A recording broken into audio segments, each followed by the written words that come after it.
Alright, good morning. Welcome back to the channel.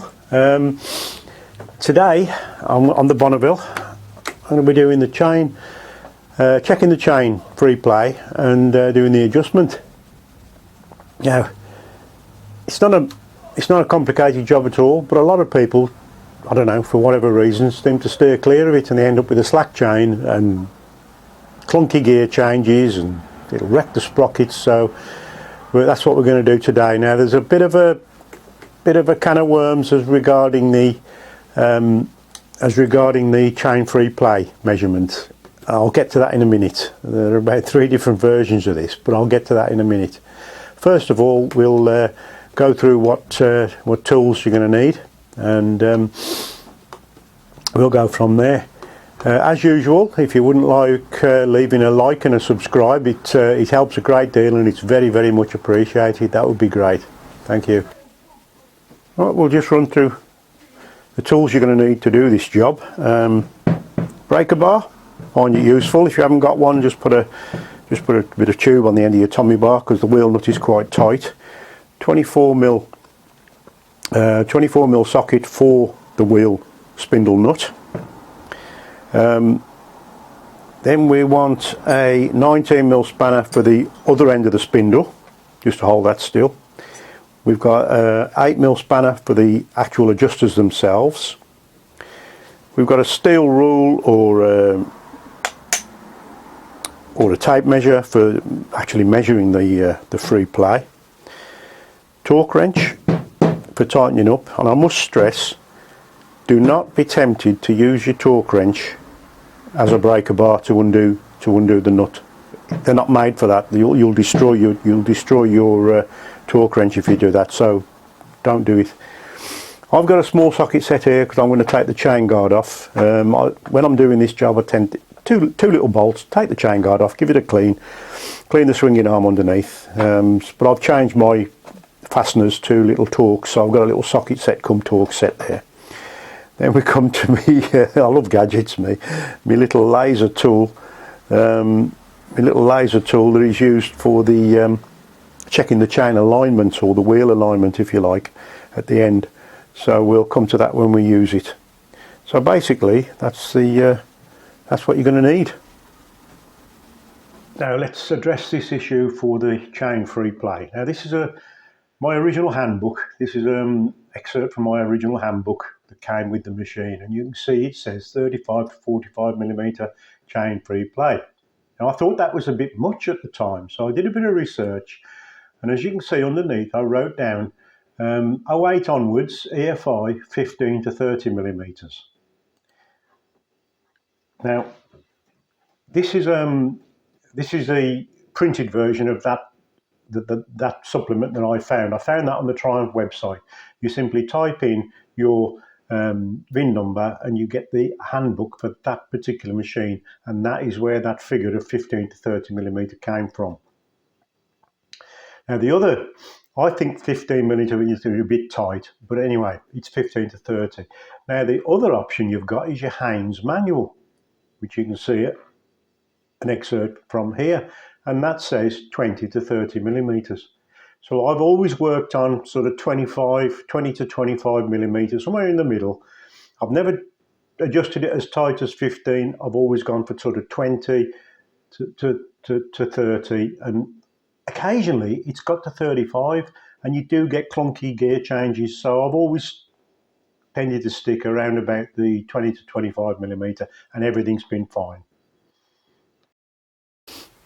Right, that's enough of all the facts and figures. Let's get on with a bit of adjustment or checking to start with. Right, as you can see, I've used the tape measure. It's one of these you can lock in position, and it's easier because you can start from a round figure. As you can see, I've set it on around about the 60mm mark. We're on the 60mm mark. So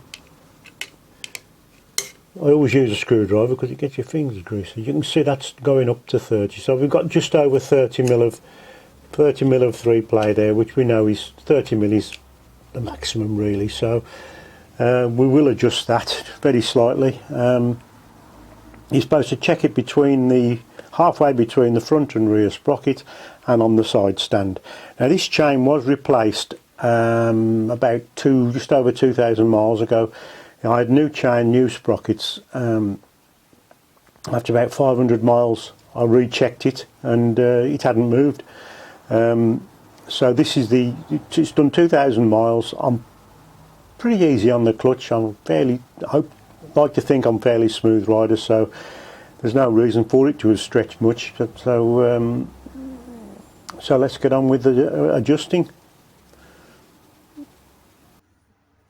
Right, as we can see, we've got the machine up right now. Now, as I've mentioned before, I've never bothered to put a centre stand on my machine.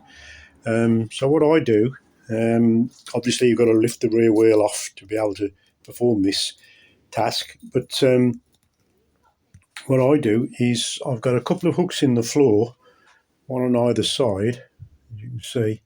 I'll just put a couple of straps on the brake to bring it upright, and then underneath I've made a small bracket. I hope you can see that. I've made a small bracket and a little bottle jack, and I just simply jack it up. I've got a couple of chocks under the front wheel just to stop it rolling backwards and forwards, which it doesn't, but that does for what I want to do anyway. I'm not going to use the paddock stand. You know, I've got as you know, if you watch previous videos, I have got a paddock stand. I'm not going to use that today because it does get in the way a little bit. So another important thing to mention is to slacken that wheel nut off before you lift it off the ground. Right, 24mm on there with the breaker bar, 19mm on the other side, just to stop it turning. We'll break there we go.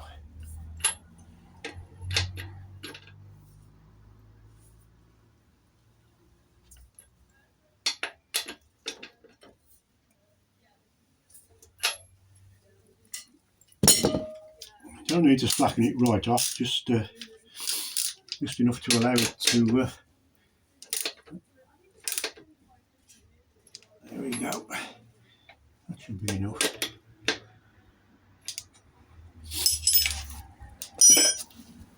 So we've got it jacked up again, so we can use the adjusters.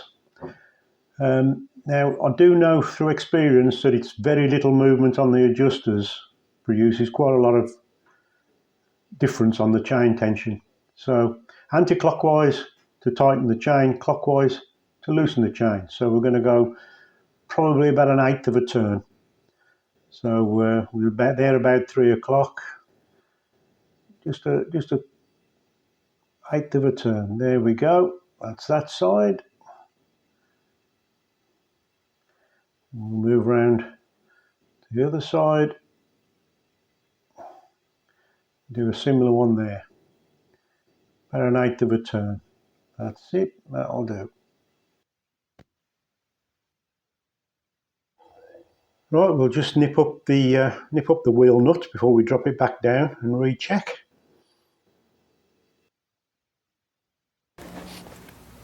Right, here we are. We've set the tape measure back up, and you can see we're on about the 60mm there, just above the 40 there. So we're just over 20mm, so I'm happy with that. We'll leave that. Fixed tricks. Right, this is where we get to play with the gadgets. This is a little tool I picked up a while back. It's for this bit here clamps either side of the sprocket, which I'll show you in a moment, and that on the top there is a laser pointer, if you like. So I'll just get it assembled on the sprocket, and we'll go from there.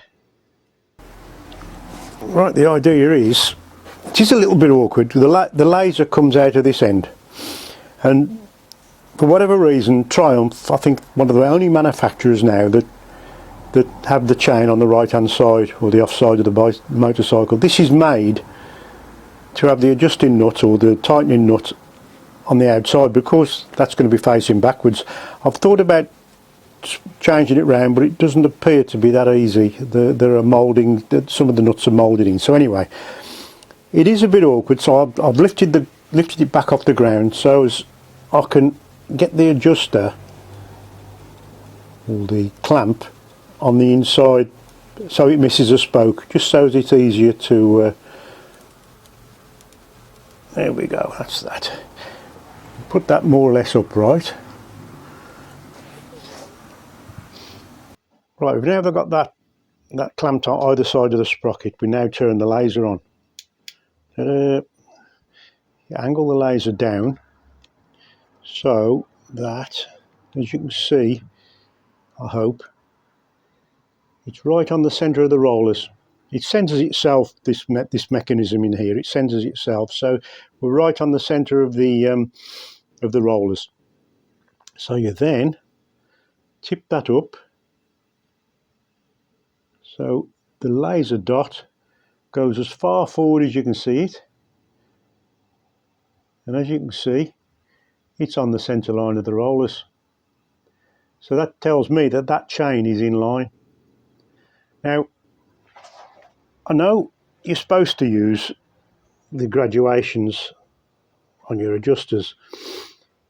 As it happens, on this machine, on my particular machine, those graduations are spot on. So if you get them lined up either side, not only is the wheel, I've checked the wheel alignment with straight edges the way you're supposed to do, not only is the wheel in line, but the chain's in line as well. I'm not saying that's going to be the same on all machines, because a lot depends on how the frame was assembled and all that, so, and the geometry of the frame. Mine, I'm just lucky, I think. It's just fine. So as I say, I don't really need the laser tool, but I do like it. You can see there's my little dot there in the centre line of the rollers. You angle that back down as far as you can, and there we are, we're on the centre line of the rollers there. So I love gadgets, so I'm going to stick to it. So all that's left to do now, I've dropped it back off the jack. So all we're going to do now is retorque the rear nut. It's 85 Newton meters on this model. Just check for your own model. This is 85 Newton meters. I've set the torque wrench to 85. So we'll tighten that up. You want your 19mm on the other side initially.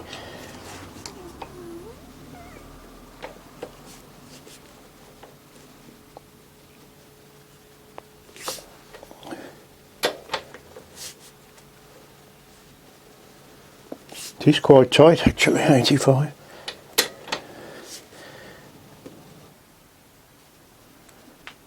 There we go.